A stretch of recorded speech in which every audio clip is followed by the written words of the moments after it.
He said I was overreacting. Then let his mistress try on my wedding dress, twirling in front of the boutique mirror like she owned it. Said just for fun. I held it all together, until the projector flickered. And all came crushing down. So I walked out. And this time, I didn't stay to hear his excuses. I walked out while they watched. I didn't think heartbreak would come in the form of satin.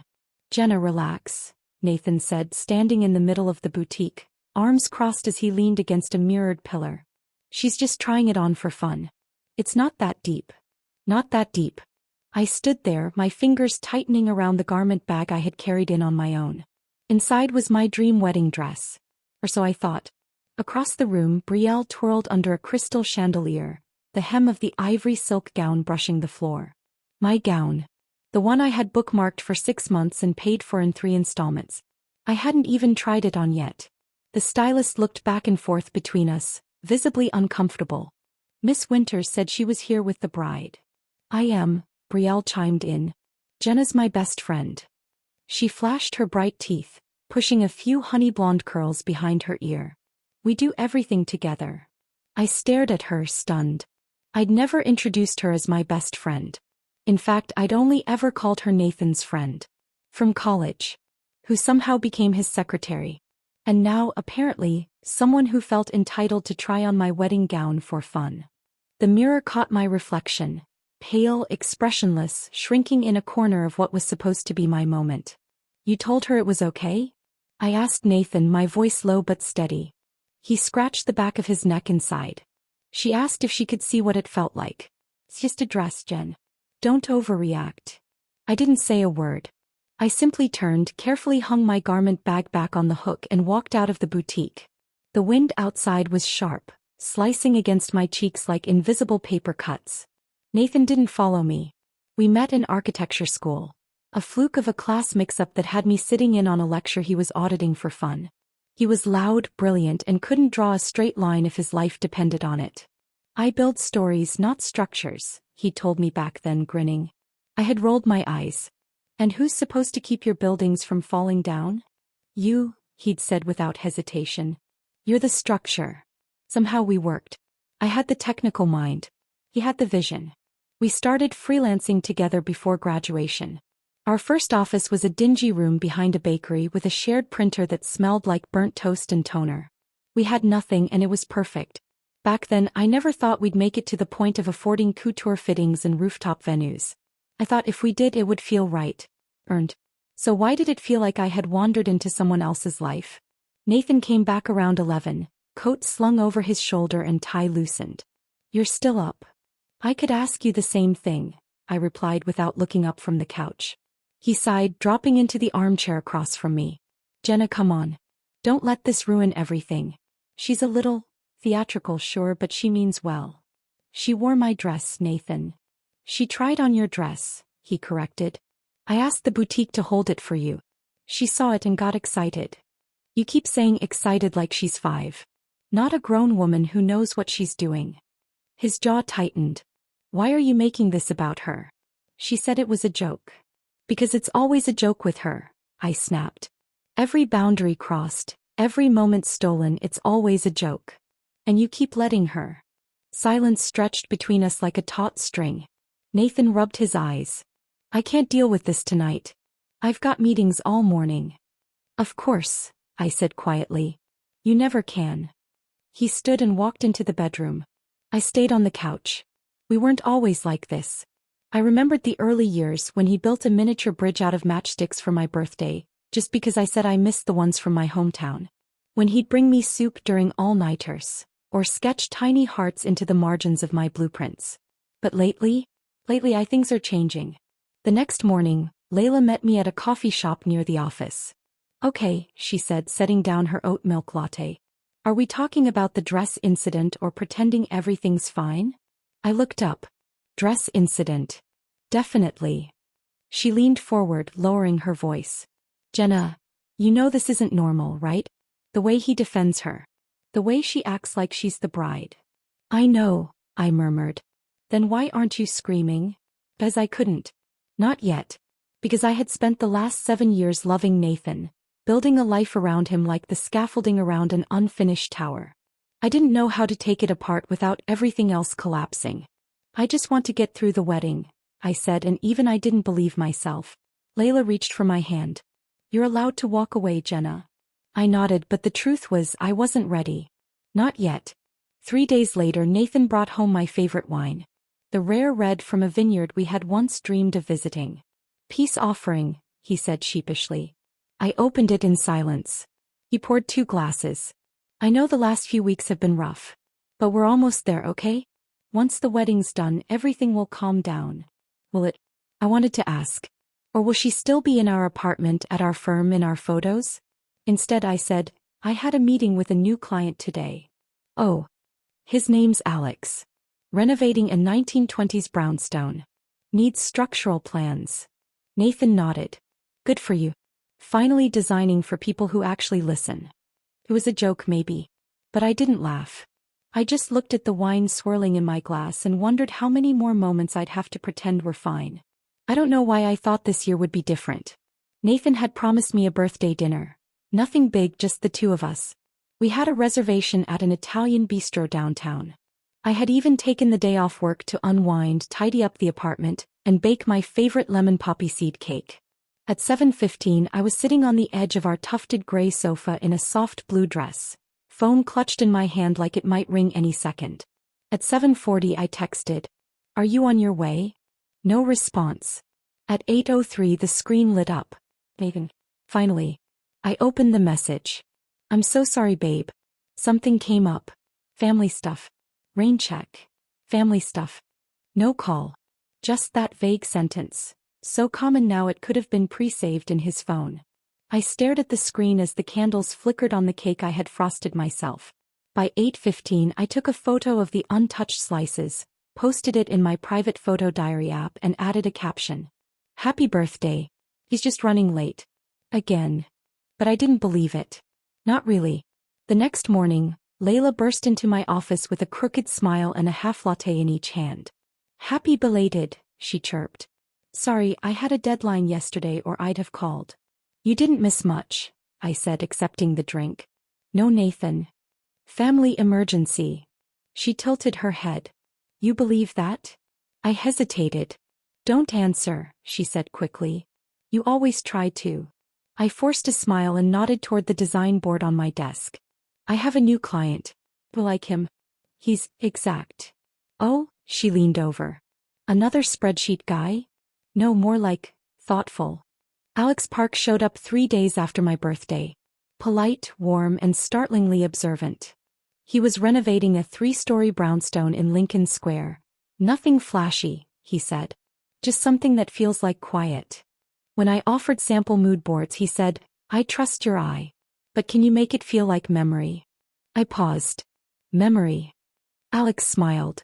You know how some houses creak in just the right places? I want that. We laughed. Real easy laugh. One I hadn't heard in weeks. On Thursday we walked the property together, inspecting light angles and stair placements. You ever notice, he asked as we stood in the old study, how some people take up space even when they're not in the room? I turned to him. Is that a complaint or a compliment? He chuckled. Depends. Who are we talking about? We weren't talking about anyone. And we both knew exactly who we were talking about. That was the first time I let myself feel it. The contrast. Alex's presence didn't push the air out of the room. It added something. With Nathan lately I felt like I was always holding my breath. That night, scrolling mindlessly through Instagram before bed, I saw it. Brielle had posted a photo at a wine tasting event. Caption read, tasting notes, sharp, rich and aged to perfection, like good company. Wineglass #girls night. But she wasn't alone. In the corner of the photo, blurred but unmistakable, was Nathan's coat. Navy, double-breasted, the one I bought for his first big pitch meeting. He wasn't at a family emergency. He was sipping Cabernet with Brielle at a vineyard 2 hours away. My thumb hovered over the image. I didn't click it. I didn't even save it. I just closed the app and put the phone face down. And then, because I was too tired to scream or cry, I walked to the fridge, cut myself a slice of leftover lemon cake and sat by the window. The city lights outside blurred into a golden haze as I ate in silence. The next morning, Nathan walked into the kitchen like nothing had happened. Morning, he said, kissing the top of my head. I picked up coffee. I turned. How was the emergency? He hesitated for half a second. A flicker. Then smiled. It was fine. Just family drama. I nodded. I saw Brielle's story. His expression faltered. I added, nice coat. He set down the coffee slowly. Jenna. No, I raised a hand. Please don't lie this time. Just, don't. He looked tired. Maybe guilty. I didn't want to ruin your birthday. You not showing up was ruining it. I panicked, he said. She asked me to go and I thought I'd make it back in time. Then things ran late and you stayed. He didn't deny it. I baked a cake, I said, voice quiet. I sat by myself. Blew out candles alone. Do you know what I wished for? He looked at me warily. I wish that you'd at least remember to lie better. He closed his eyes. Jenna. No, I said again, softer this time. It's okay. I'm not mad anymore. Just tired. He stepped toward me but I backed up. I have a site meeting today. I'll drive you. No need, I said. Alex is picking me up. Alex arrived 10 minutes early. He stood at the curb in a crisp white shirt, sleeves rolled up, sunglasses in hand. His car was neat, no fast food wrappers or tangled cords. The music playing was low and melodic. Jazz maybe. Morning, he greeted. You're on time. Military family, he shrugged. We don't know how to be late. We drove mostly in silence. The good kind. No pressure to fill it. When we reached the site, I climbed out and said, thanks for the ride. He gave me a slow glance. Rough night. I nodded once. Birthday week. That explains the lemon cake crumbs on your jacket, he said with a small smile. I looked down. He was right. We both laughed. After the walkthrough, he offered to grab lunch nearby. We ended up at a small Korean cafe tucked between two florist shops. Over kimchi stew and barley tea, he asked, so what's Nathan like? I hesitated. He's complicated, I said carefully. Alex tilted his head. You always pause before describing him. I do. Yeah. Like you're flipping through files looking for the right label. I blinked. What about you? Me. Describe yourself. He smiled. I'm not complicated. I'm very boring. I read the manual. I answer texts. I show up when I say I will. I stared at him. Unimpressive, I know, he added. It's the most impressive thing I've heard in weeks, I whispered. He didn't comment. Just pushed the remaining rice toward me. More. You look like someone who skipped dinner on her birthday. That night, Nathan cooked pasta. From scratch. He poured wine. Played our playlist. Said, let's try again. Looked like an apology. Smelled like forgiveness. Tasted like guilt. I ate quietly and listened to him talk about the firm, upcoming projects, how Brielle might be stepping down from her admin role soon. It's too much for her, he said. Oh. She said it's hard watching me plan a wedding. I raised an eyebrow.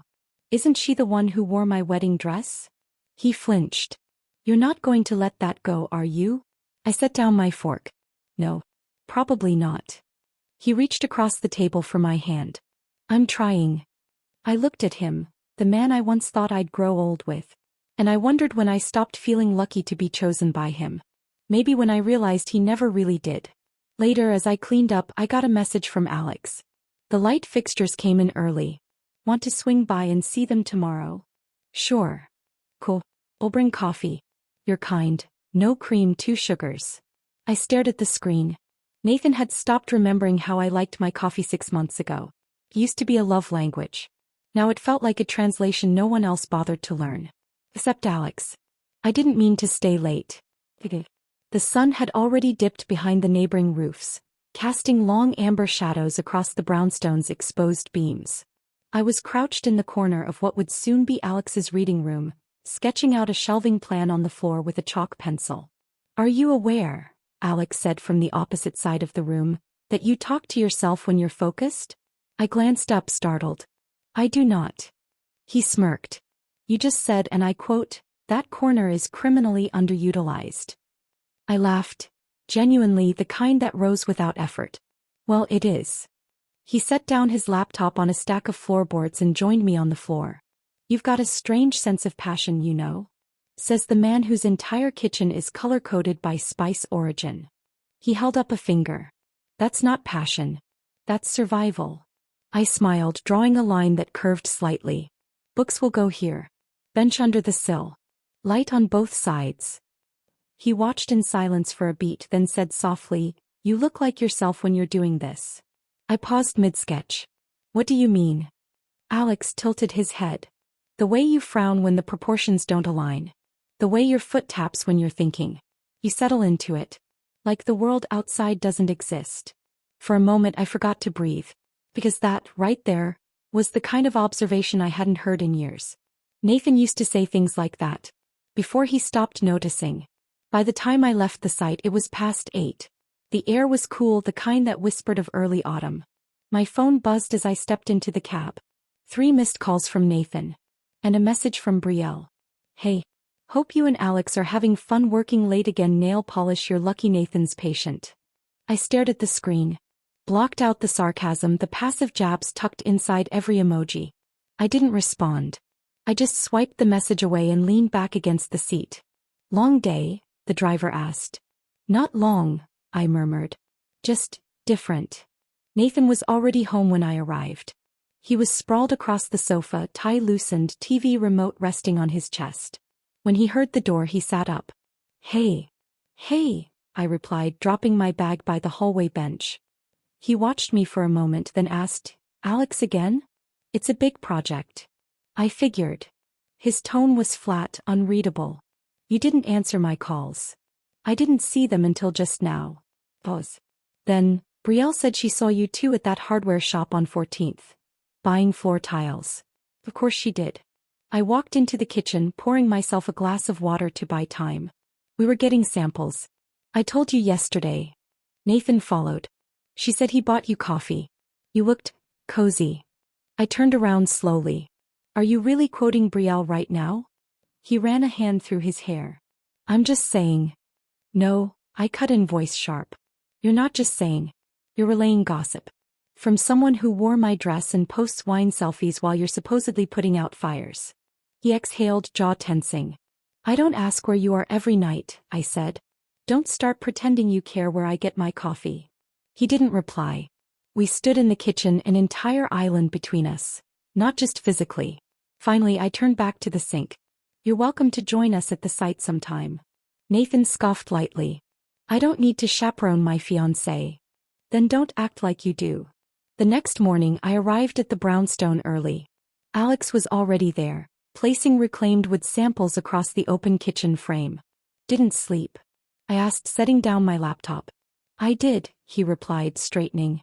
But this place gets really good morning light. Couldn't miss it. We moved through the checklist for the day. Plumbing, permits, scheduling contractors. Everything efficient. Smooth. No passive aggression. No assumptions. Just space to breathe. You okay? He asked, watching me stare too long at a window frame. I nodded. Just tired. Want to talk about it? I looked up at him and it hit me how rare that question had become. Not the words. The sincerity. No one's asked me that in a while, I said quietly. He smiled gently. Then I'll keep asking. That afternoon, we ordered lunch from a Korean fusion food truck that had set up 2 blocks away. Sitting on the front steps with bibimbap bowls in hand, I caught myself smiling for no reason. What?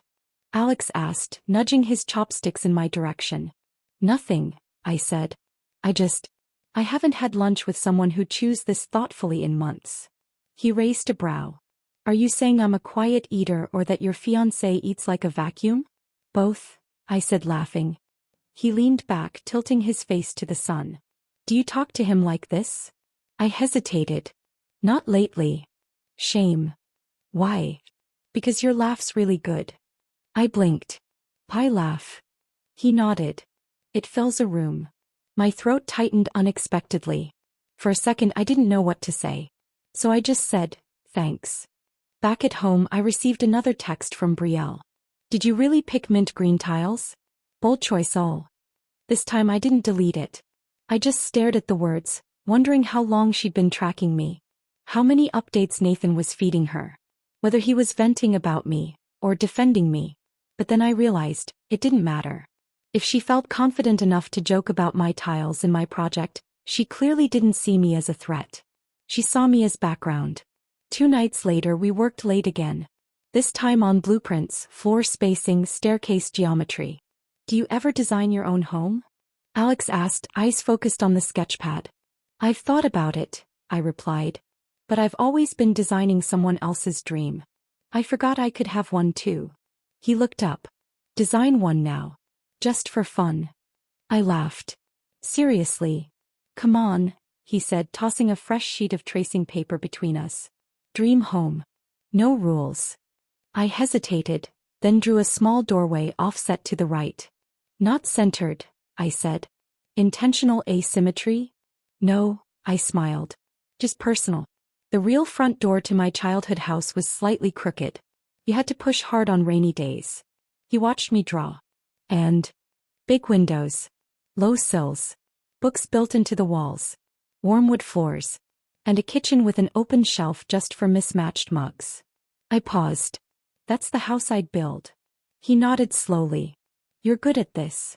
At drawing crooked doors? I teased. At designing what people don't know they need. His eyes held mine for a moment longer than necessary. I swallowed. Let's finish that last elevation, I said quickly, reaching for another pen. By the time we packed up, it was close to midnight. You sure you don't want a ride home? He offered, unlocking his car. I'm good, I said. Thanks. He nodded, then opened the passenger door and handed me something. A brown paper bag. What's this? U-mugs. I saw them at a flea market this morning. One of them looks like it was made for mismatched shelves. I blinked, genuinely touched.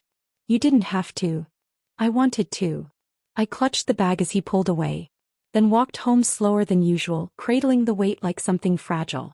When I got home, Nathan was asleep on the couch again. TV still playing. Empty pizza box on the floor.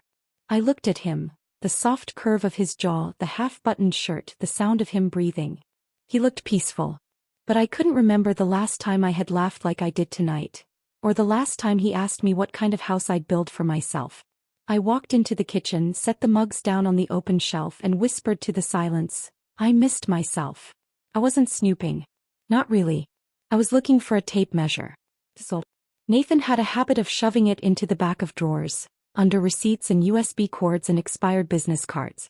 So when I tugged open the bottom drawer of his desk and found a small folded receipt tucked into an old folder, I paused. It was from a jewelry store. Date, for months ago. Item, diamond ring. Round cut solitaire. White gold band. Size, 6.5. My size. My heart did that ridiculous, automatic thing. Sped up before I could stop it.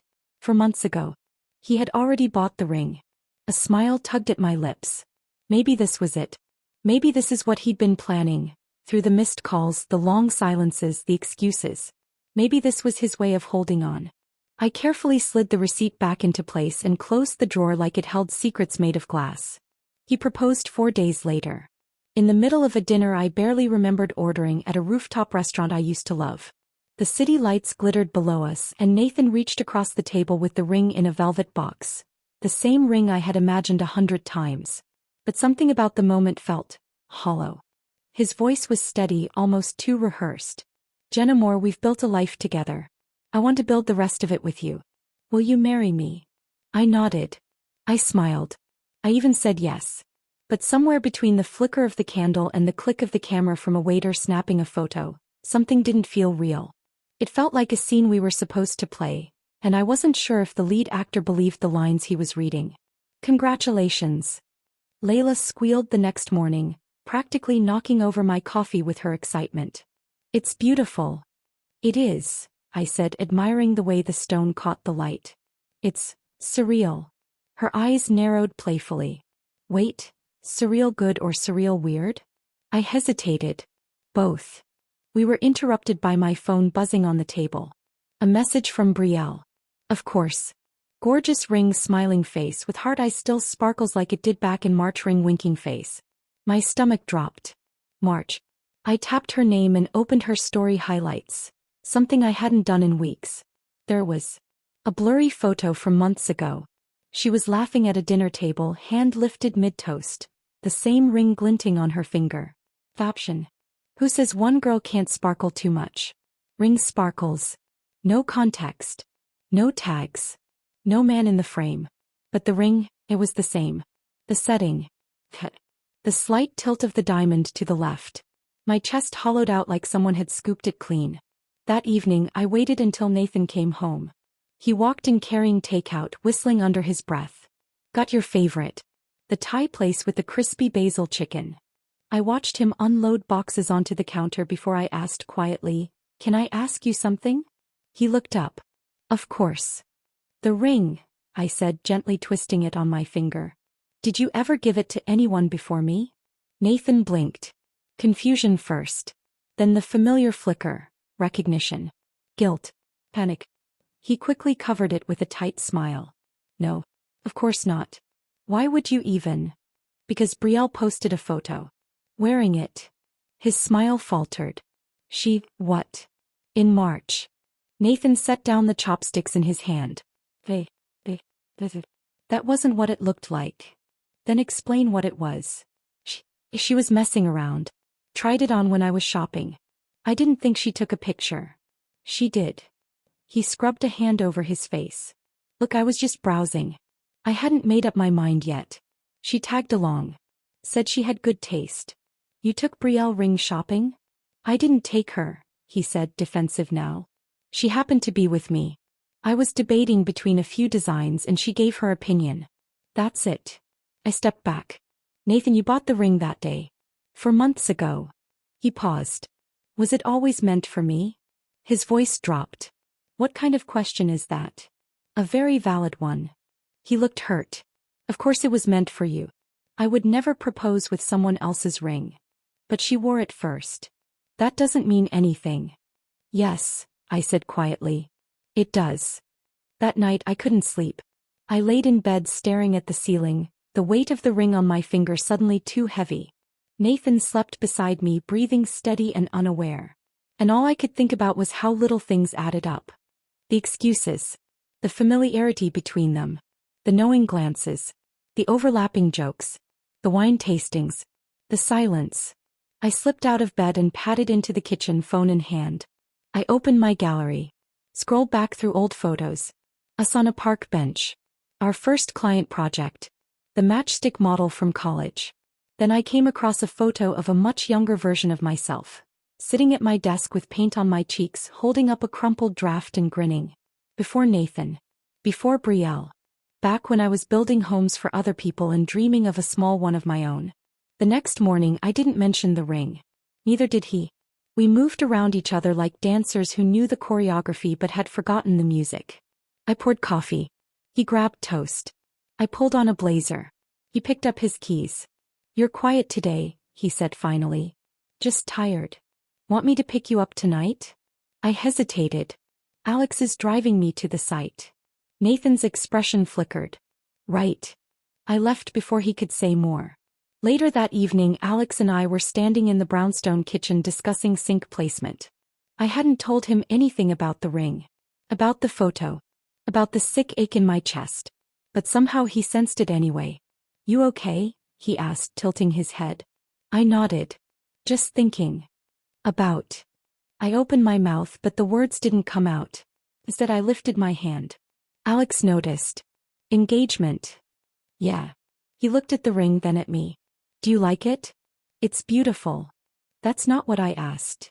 I smiled faintly. "I don't know anymore." Alex didn't push. Just nodded. "Well, if you ever want to design a different future, I'm pretty good with floor plans." I laughed, but it broke midway. He handed me a tissue from his coat pocket. "I wasn't crying," I said, dabbing at the corners of my eyes. "Didn't say you were." That night I stood in our kitchen. The lights off, the window open, cold air brushing my arms. I looked down at the ring. The one that once sparkled with hope. And I asked it a question it couldn't answer. Whose promise were you supposed to keep? Charity galas always made me anxious. The stiff fabrics. The tight smiles. The way everyone complimented your earrings while eyeing your name tag. But this one felt different. It was hosted by Hale Plus More, our firm. To celebrate 5 years in business. 5 years of late nights, tight budgets, and projects that felt like they might collapse before the beams were even drawn. 5 years I had given everything to. Nathan had spent the past week finalizing every little detail. It'll be elegant, he promised. Minimalist. Sophisticated. Just like you. I didn't tell him that I didn't want it to be like me. I wanted it to be about us. But I dressed anyway. A sleek navy gown, hair swept up, heels that pinched, and slipped on the ring that was still on my finger, though heavier than ever. When I arrived at the ballroom, I smiled when I needed to. Shook hands. Accepted compliments. Nodded as people said how lucky I was to be marrying such a visionary. Nathan found me mid-conversation with one of our past clients. "There's my future wife," he beamed, slipping his arm around my waist like a performance. "Big night," I said softly. He kissed my temple. "Wouldn't be celebrating any of this without you." That should have felt like something. Instead it felt like a press release. At 8:10 p.m. the lights dimmed. The MC, someone Nathan's PR team had hired, welcomed everyone and motioned to the screen above the stage. "This year Hail Plus More has pushed boundaries," she said. "But before we look ahead, let's remember how far we've come." A soft piano track began to play. Photos flickered to life. I expected renderings of our early projects. Construction shots. Team meetings. Celebrations. I saw them. Nathan and Brielle. First on a ski slope, her helmet tipped sideways, his goggles perched on his forehead. Then surfing, him holding her board as she laughed. A dinner by candlelight. A bonfire. A plane wing from the window seat. Every shot was candid. Intimate. Golden lit and carefully chosen. The room murmured. A few guests leaned forward, whispering, "That's Brielle, right? Wait, isn't she the fiancée? Why is this? Did they date before?" My heart wasn't pounding. It wasn't even breaking. It was quiet. Frozen. Then I stood slowly, the hem of my dress brushing the floor, and turned to Nathan. He looked pale. "Jenna." "No," I said loud enough to stop him mid-sentence. "Did anyone force you to do that? Did someone put a gun to your head and tell you to lie to me for months?" He blinked. "It's not what it looks like." "Then tell me," I said, voice steady, sharp and clear. "What exactly is it?" She was going through a rough time.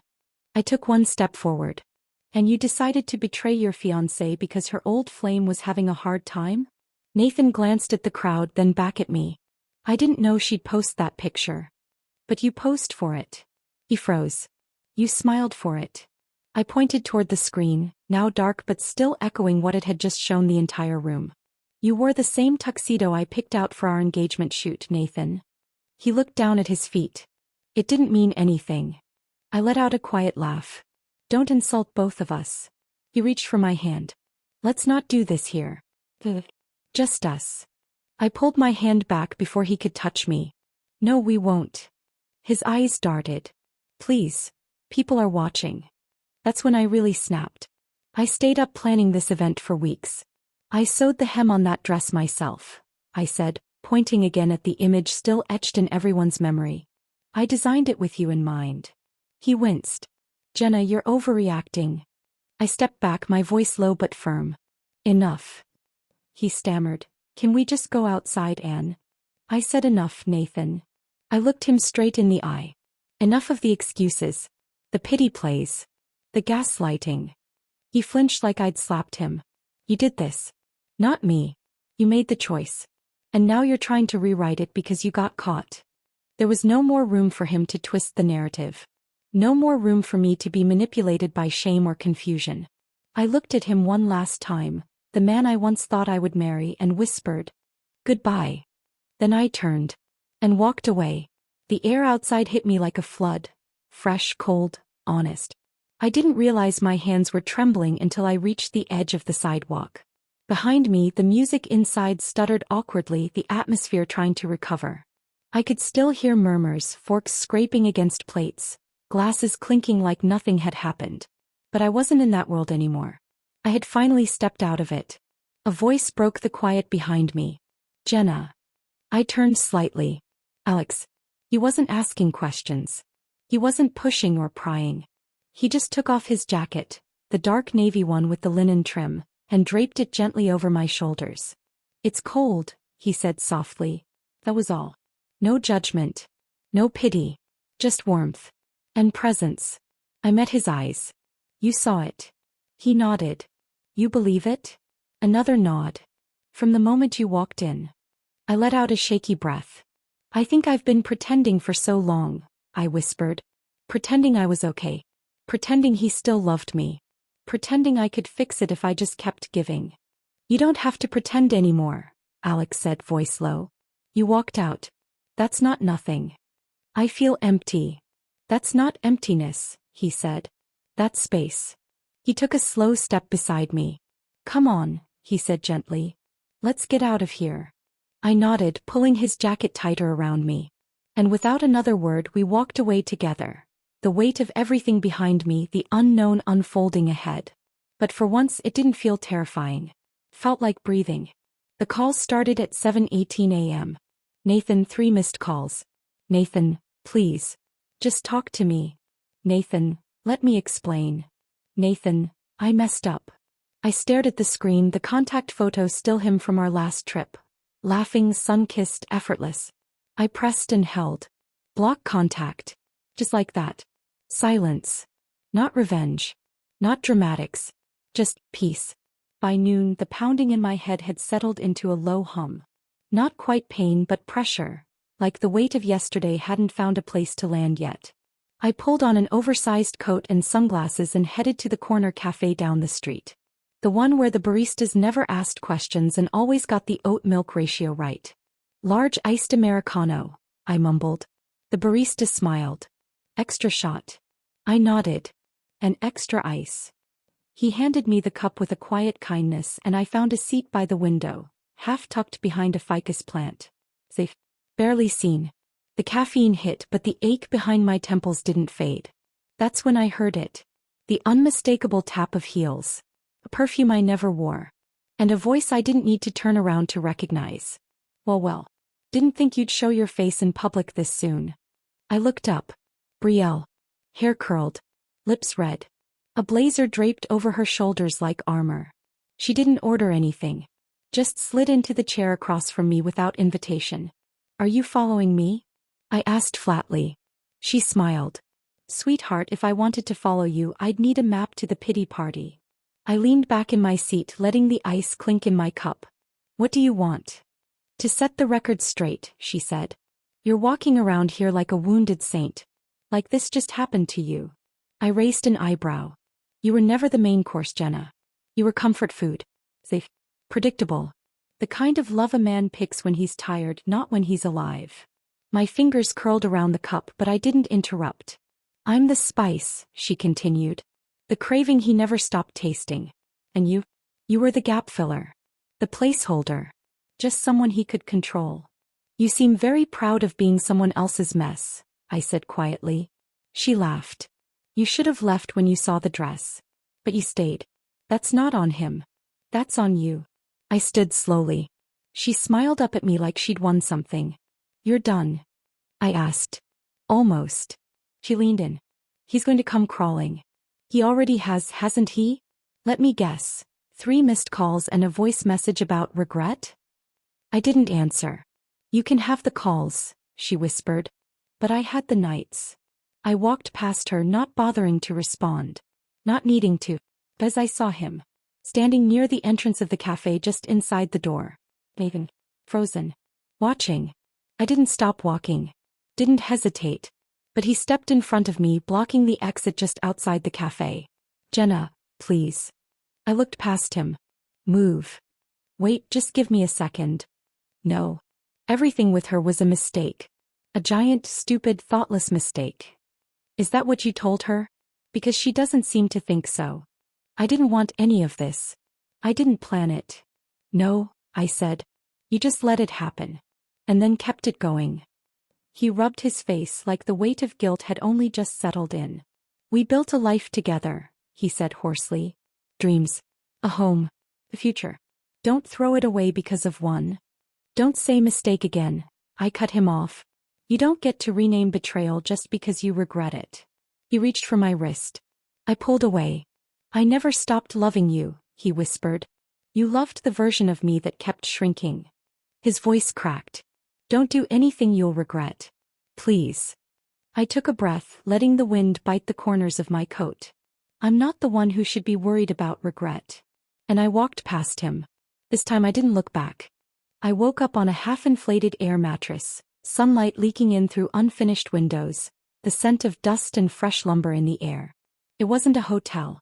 It wasn't mine. But it was quiet. And for the first time in weeks, I didn't wake up bracing myself. Alex had left a note on the kitchen island. Coffee's on the counter. I'll be at the hardware store for the next hour. Let yourself breathe today. Next to it was a thermos. But no cream. 2 sugars. The way I always took it. Nathan showed up 2 hours later. I knew it was him before I even opened the door. The way the knock hesitated halfway through. Like guilt had a rhythm. I cracked the door. He looked exhausted. Tie loosened. Stubble where he usually kept clean lines. Can we talk? I didn't answer.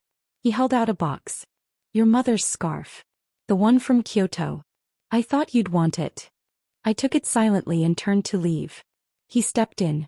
Jenna, please. I'm not doing this again. Just hear me out, he said, his voice cracking. I miss you. I messed up. Brielle. Is not the point, I interrupted. I know that now. I stared at him. Do you? He exhaled slowly. She's gone. I told her not to come around anymore. I told her it's over. You didn't tell her that 6 months ago. Or 3 months ago. Or when she posted my ring with your blessing. He looked down. I didn't realize what I was losing until you left. And I didn't realize how tired I was until I did. The door creaked behind us. A familiar voice floated through the air. Sweet. Poisonous. I told you she'd be here. Brielle. She walked in like she belonged. Like she owned the place. Nathan's face drained. What the hell are you doing here? She raised her brows. You said you wanted closure. This is closure. I didn't ask you to come. You didn't not ask, she replied coolly. I stood between them. For a moment I felt like a referee at a game I never agreed to play. I'm not doing this, I said. Brielle turned to me, voice syrupy. Jenna, I came to say sorry. I said nothing. She continued, I may have pushed boundaries. I was jealous. I thought, if I just waited long enough. You'd replace me, I finished. He shrugged. Well, yeah. That was the idea. Nathan snapped. Brielle, stop. Oh, now you want me to stop? She laughed bitterly. After how many years of you letting me orbit everything you built with her? He clenched his fists. This isn't helping. She looked at me. Do you think he'd ever really pick someone like me if you hadn't left first? Honestly. I replied, I don't care anymore. That stunned them both. I really don't, I said, walking over to the couch where I'd left my overnight bag. Because the saddest thing in this room isn't you, Brielle. Or your twisted performance. It's him. Nathan stared, eyes wet. Jenna. You were a house I built, I said softly. Brick by brick. Wall by wall. And every time it cracked I stayed. I patched it. I called it love. I loved you, he said. I still do. You loved the idea of someone who never left, I replied. But I did. And now all that's left is the echo. I zipped my bag, threw on my coat and walked toward the door. Neither of them followed. Not even when I opened it. Not even when I stepped outside. They stayed frozen, like figures in a snow globe I had finally shaken loose. Alex was waiting outside, leaning against the hood of his car. You okay? He asked, watching my face. I exhaled. I will be. He opened the passenger door. Let's go somewhere quieter. The lake house wasn't fancy. Weathered wood. A crooked mailbox. A porch swing that wheezed in the wind. But it sat on a still lake. Pine trees surrounding it like a fortress of green silence. Clients bought it last fall, Alex said, unlocking the door. They want to restore it as a retreat for artists. I stepped inside. Light filtered through lace curtains. The place smelled like cedar and old paper. You think better when you're not being watched, he added. Thought it might help. I nodded. It does. We didn't talk much that first night. He cooked, grilled vegetables, toasted bread. We sat on the porch sipping wine, staring out at the water. Did you love him? He asked quietly. For a long time, I said. But not now. I thought for a long moment. I loved who I thought he was. Then I loved who I wanted him to become. But I never loved the man who stood between those things. He nodded slowly. That's honest. I'm tired of lying. He looked at me. You don't have to try so hard here, he said. You don't have to be okay. I turned to him. Then what do I have to be? He smiled faintly. Just still. The next morning I walked out to the dock barefoot. The air was crisp. My breath clouded in front of me. I sat down, toes dangling just above the water, ringless. No phone. No timeline. No guilt. Just sky, trees, water, and breath. I closed my eyes. And whispered, I didn't lose a home. I walked out of a burning one. The first time I saw the space it still smelled like old paint and forgotten paper. It was above a bookstore wedged between a bakery and a vintage guitar shop. The ceilings were low, the floorboards squeaked, and the windows fogged over at the corners. But it had light. Soft, golden light that poured through in the afternoons and made the dust look like glitter. I signed the lease without asking anyone. Because for once I didn't want to ask permission to belong somewhere. I painted the walls myself. Off-white. Simple. Clean. Layla stopped by with takeout and stared at the hand-painted letters I had scribbled on the frosted glass. More studio. Architecture plus interior. Finally, she whispered, handing me a drink. Your name. Front and center. I stared at it for a long time. It didn't feel loud. Felt true. Work came slowly at first. A friend's bakery wanted a remodel. Then an old client referred me for a residential loft. Then someone found my designs on Pinterest and asked, can you make my living room feel like a memory? I smiled and said, yes. Because that's what I always did. Gave form to feelings. But now for the first time they were mine. No more Nathan in the credits. No more watering myself down to fit someone else's idea of luxury. I hadn't heard from Nathan since the lake house. Until Layla walked in one afternoon, phone in hand, eyes wide. You haven't seen this? She handed me her phone. A headline. Hale plus more client files leaked in data breach. NDA violations alleged. I scrolled. Brielle's name was everywhere. Apparently she emailed confidential blueprints to a developer friend, Layla said, flopping into the chair. The friend leaked them trying to pitch an overseas deal. She never understood discretion, I murmured. They're being sued, Layla added. Nathan's name is on all the contracts. Because he always signed for her, I said quietly. There was a beat of silence. Are you okay? She asked. I think so.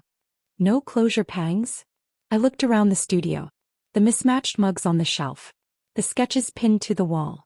My name on the door. No, I said. I think I've already closed the door. He showed up the next day. I was drawing in the front room, sun slanting across the table. The bell above the door chimed softly. I looked up and there he was. Nathan. He looked smaller than I remembered. Hair unkempt. Jacket wrinkled. The cheap black watch I gave him years ago still wrapped around his wrist like a ghost. He stood awkwardly in the doorway. Is this a bad time? I set my pencil down. It's your first time asking that. He gave a sad smile. Can we talk? I didn't say yes. But I didn't say no. He walked slowly around the studio, fingertips brushing the frames, the swatches, the tiny potted succulents. This feels like you, he said. It is me. He nodded. I never noticed how much of you was in Hale plus more. I know. I let her take it all. I didn't respond. He turned toward me. The day you left, something broke. Was it your firm? He let out a soft, self-deprecating laugh. Everything. Then maybe it was meant to. He moved closer. I didn't come to ask for anything. I just needed to say it. Say what? He swallowed. You were always the one who made everything real. I had the name, the flash, the charm. But you were the bones. The reason it stood. I met his eyes. Steady. Clear. You're not wrong, I said. I designed your world. And you replaced me with a knockoff. He flinched. I know, he whispered. I nodded toward the door. You should go. He hesitated. Can I leave the watch? No. He blinked. That memory belongs to me now, I said. And I'd like to keep it as a reminder. His throat tightened. Of what? Of what happens when you ignore the foundation and chase the shine. He left without another word. I watched him through the glass, sunlight bouncing off the street, catching the curve of his shadow as it disappeared around the corner. I didn't feel angry, or vindicated, or sad. I just felt free. That afternoon I picked up a dry erase marker and stood at the front window. I traced the letters slowly. Jenna Moore. Right below the studio name. My name. No partner. No co-founder. No man behind the curtain. Just me standing in the light in my own space with my own story. And this time, no one else was holding the pen. They called it intuitive architecture. A reviewer from a niche design blog came by my studio one afternoon, looked around at my materials, the shelves filled with poetry books and old sketches, and said, "You design spaces that remember people." I smiled. That's the goal. And then, before I even had time to process it, the article went viral. The Woman Who Builds Memory, Jenna Moore's Emotional Blueprints. Within weeks, I was invited to guest lecture at a university. Then came a feature in Modern Living. A photo shoot. A profile. They asked me, "What does it feel like to finally have your name out there?" And all I could think was, I never wanted to be seen. I wanted to be felt. Still, I smiled and said, "It feels like I came home to myself." Alex stayed steady through it all. He didn't hover. Didn't gawk. He just stopped by my studio with fabric samples or new light fixtures and casually asked, "Want to play with shadows this weekend?" We had this rhythm now. Not quite romantic. Not entirely platonic. But comfortable. True. I never had to perform for him. One afternoon we were eating soba noodles out of plastic bowls on my floor when he said, "You know you're the most referenced designer in the alumni group now, right?" I choked slightly. Me? Yeah.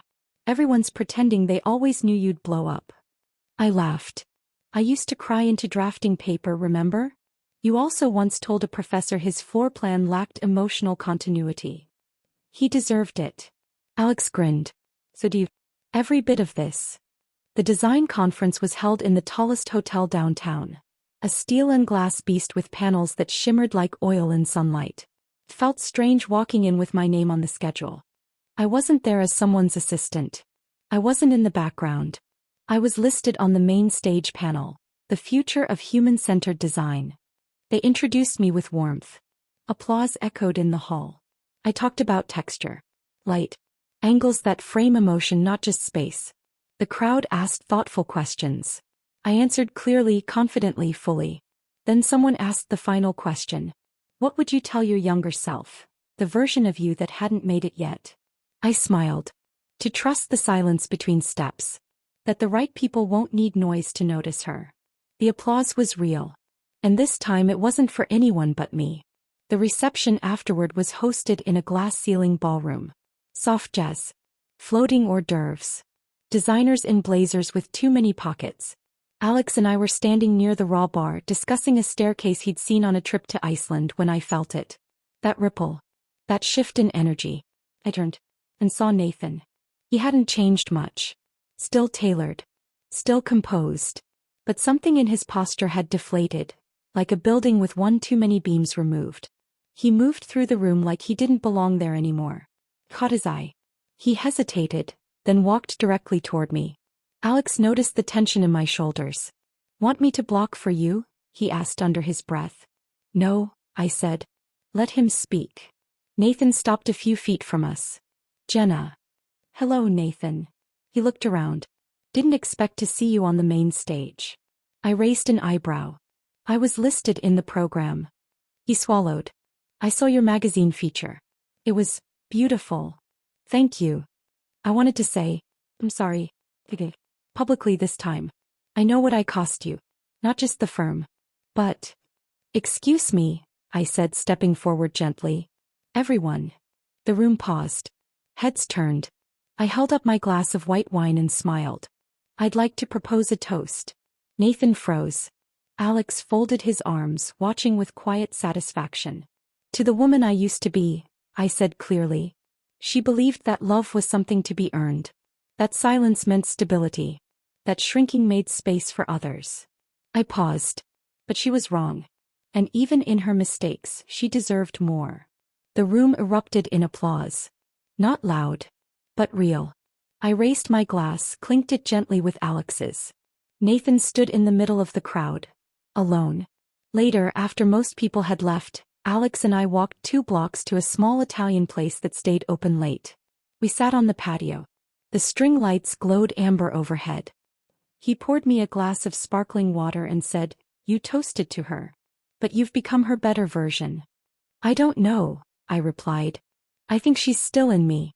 Just wiser." "Would you ever take him back?" I didn't hesitate. "No." He nodded, then asked, "What about taking someone new in?" I looked up. His eyes were steady. Not demanding. Just curious. I smiled slowly. "I think she's almost ready." That night I stood in my apartment. My keys on the hook, my cat curled on the windowsill, my calendar dotted with projects that were fully mine, and I whispered to the walls. "I'm the architect now. Not of someone else's dreams. Not of someone else's chaos. Of my own foundation. And this time it was built to last." It started as a detour. A weekend drive through the back roads of the town I used to call home. The same cracked sidewalks. The same creaky street signs. The same tree-lined curve that marked the edge of my childhood. I hadn't meant to stop. But the real estate sign caught my eye, planted like a flag in the front yard of a house I once tried to forget. My childhood house. Slate blue siding, peeling. Porch swing missing. But the bones? Still intact. I parked across the street and sat for a long time, the engine humming beneath me. It was surreal, like the house had waited. Quiet. Patient. Waiting for me to come back as someone new. The realtor was reluctant to let me walk through it first. "It's a bit dated," she warned.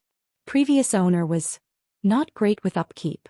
"That's okay," I replied. "Neither was my father." She blinked. Then nodded. Inside, the floor still creaked in the same places. The living room still had the dent in the baseboard from when I dropped a bookshelf trying to rearrange furniture as a teen. The kitchen window still framed the oak tree I used to climb to escape. I walked slowly through the rooms, touching the corners, the light switches, the scuffed closet doors. Like I was reading the house in Brielle. When I stepped into what used to be my bedroom, I felt it. The air was different. Not haunted. Not angry. Just waiting. I bought it 3 weeks later. Not out of nostalgia. Not because I wanted to relive anything. But because it was finally mine. And I wanted to make peace with the place where I first learned to shrink. The first renovation I made was to knock out the back wall of the dining room and install wide glass doors that opened to the garden. Sunlight spilled in after that. Every morning. I turned the downstairs into a flexible design studio, reclaimed pine tables, soft linen curtains, vintage drafting stools. Upstairs I carved out a home. Not a shell. Not a showroom.